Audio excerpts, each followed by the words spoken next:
According to the online Cambridge Dictionary, transformation is a complete change in the appearance or character of something or someone. The topic of transformation interests me for many reasons. First and foremost, because I have undergone some radical transformations in my 40 plus years on the planet. The person I have turned into from where I began still sometimes brings me to tears when I think about it. Through my own personal experience and tens of thousands of hours spent with clients over the years as a coach and a body worker, I have come to understand that true transformation is actually a byproduct of understanding and begins to happen organically and spontaneously after deep understanding occurs. Although there are ways to speed up this process, of course, transformation is mostly not something that one can actually do or achieve.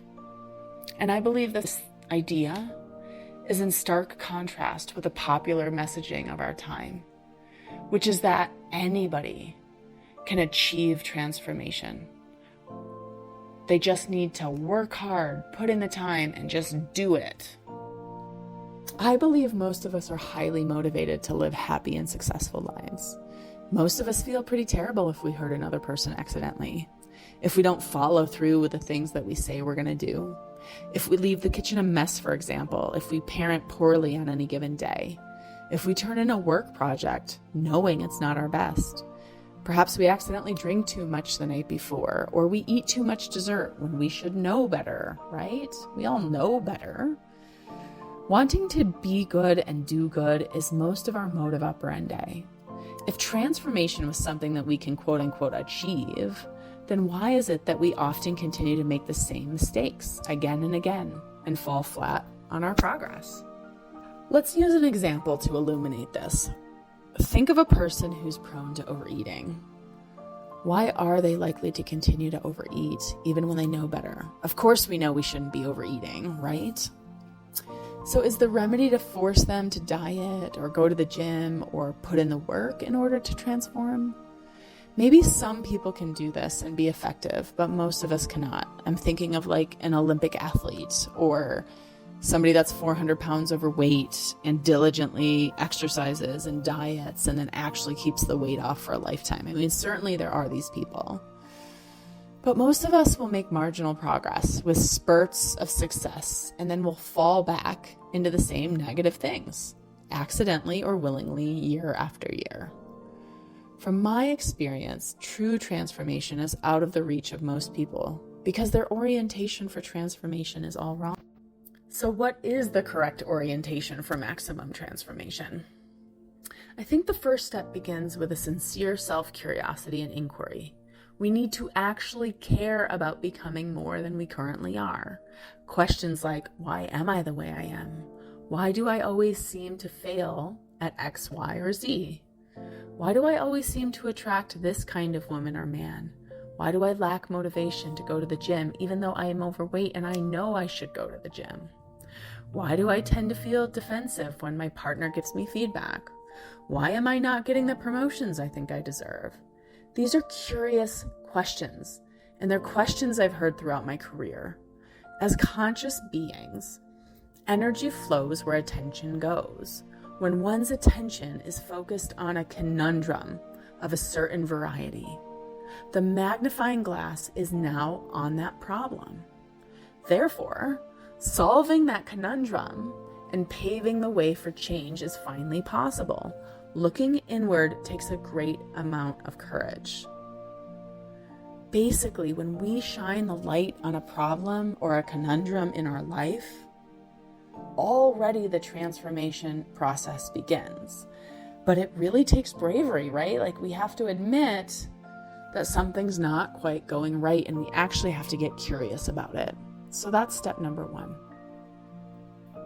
However, before we just jump straight to the answers and the actions, once we focus our attention on a particular problem, we actually have to first refrain from judgment, either from self or others. This is the next very important second step. If I struggle with something, and if as soon as I think about it, I begin to judge myself, all motivation is gone. Let's use the same example of being overweight. Maybe I say to myself, why am I overweight? That's a natural, curious question. And my attention is going there. Therefore, energy is flowing there. That's a great first step. But then my very next thought is, I am so terrible. I should know better. What is wrong with me? How does that self-flagellating person find the strength to continue those uncomfortable feelings? The problem is already present. We've already shined the light on the problem. We're already getting curious about the problem.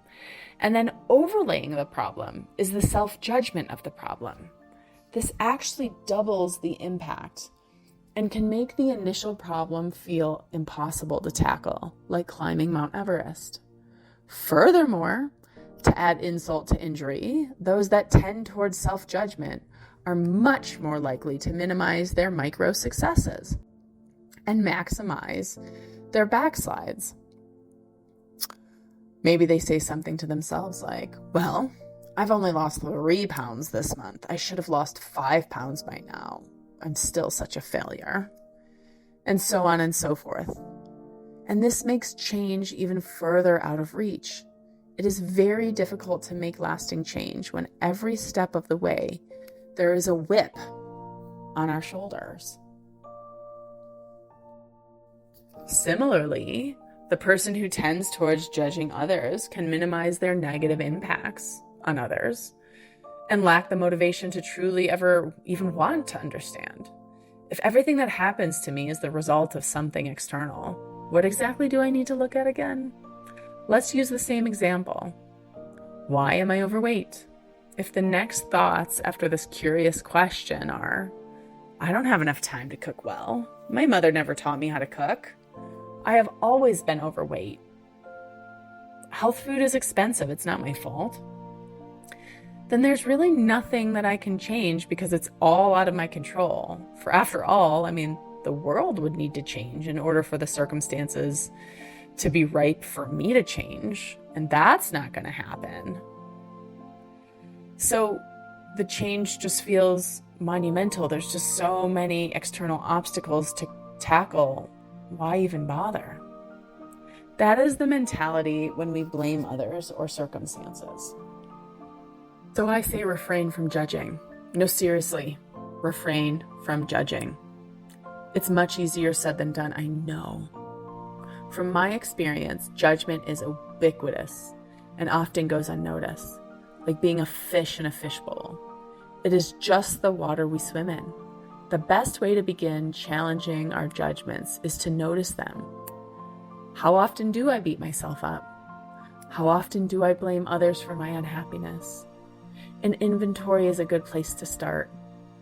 For me, I stopped judging myself when I realized that I was the only person I could truly count on.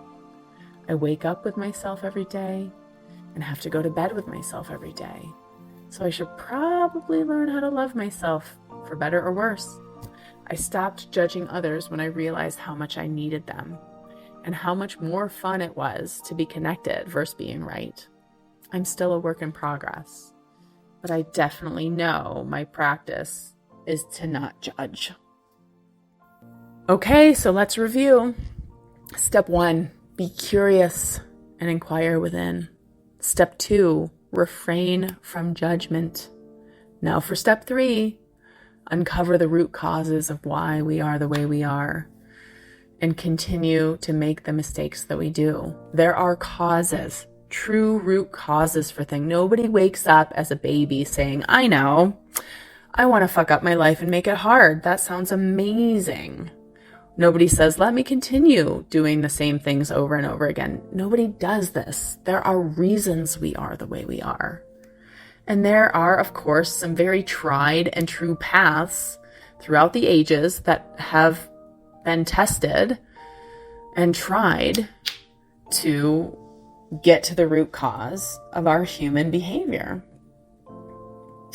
Some of them include get counsel from wise people, pray, meditate, get coached, sincere religious studies, dance, recovery programs like 12 steps, skilled body work, On a side note, it's just amazing what being touched and being witnessed by another person can give us. We are so often under-touched in our society. I will talk about that during another video. Energy work, shaman work, plant medicine. I know what some of you might be thinking, but plant medicine can be really helpful in awakening the human heart when used wisely, with wise people and sacred ceremony, and so on. Most of the major religions, the saints, sages, preachers, and rabbis have described useful tools for getting started. One or multiple techniques will likely be necessary for transformation to occur, because how can transformation occur without truly understanding why we do what we do?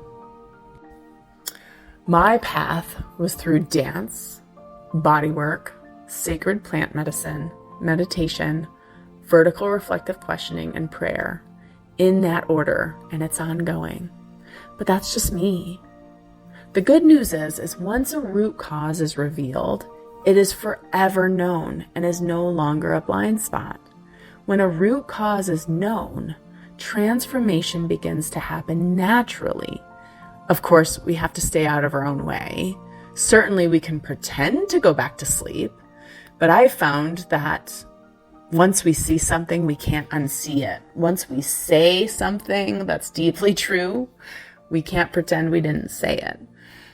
I guess we can pretend, but not for very long, right? Because it's already seen. And when transformation begins to happen naturally, it creates expansion. And that new expansion naturally creates the motivation for the next bit of transformation, and so on and so forth. It becomes like a magical elevator ride, and I promise it can actually be really fun. Like I said, there's always going to be somebody that says, well, I put in the work and I achieved transformation, and it's a totally valid path. And to this I say no. And I'll use an analogy of children to illuminate this point. Children do have to put in the work in order to learn how to walk, for example. But is it really work? Or is there an inner urge, an inner drive to do something that is so profound for their survival? Perhaps this is an initial curiosity that arises spontaneously.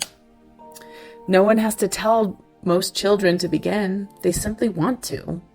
Even though in the beginning the skill is feeble or non-existent, and it quote unquote takes work, right? But once children learn to walk, their whole world becomes greater. And the walking that was once so difficult is now second nature. And they are on the next stage of their development. Most people don't even remember when they learned how to walk. They don't even think about walking. It's just what they do now. Have you ever seen children judge their progress while learning how to walk?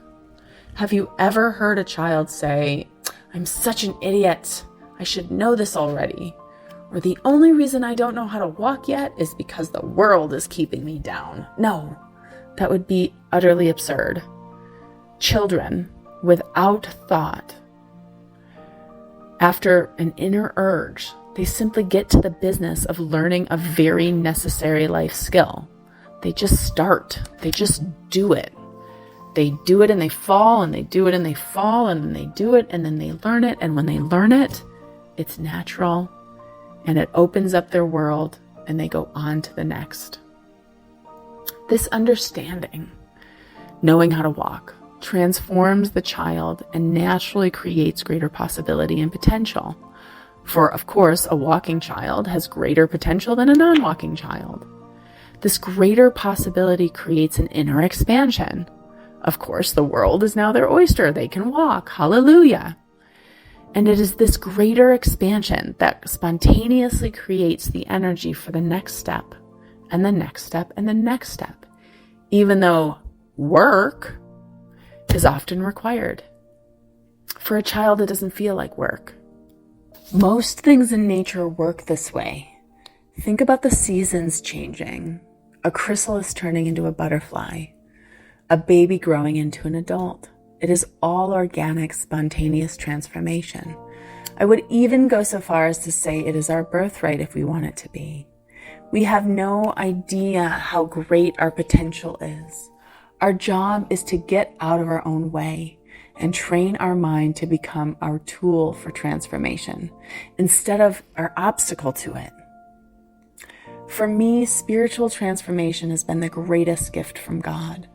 The thing about transformation is that very few people know where a person started. So the positive impacts of their transformation can be quite subtle. Some butterflies are plain looking, and if a person doesn't know anything about the transformation of a caterpillar into a butterfly, one can overlook that plain butterfly. My life is pretty plain looking. I have a small but mostly successful business. I have 2 small children. I have a working class husband that loves me. I have a house in the suburbs that look like everybody else's house in my neighborhood, with a small little shoebox of a backyard.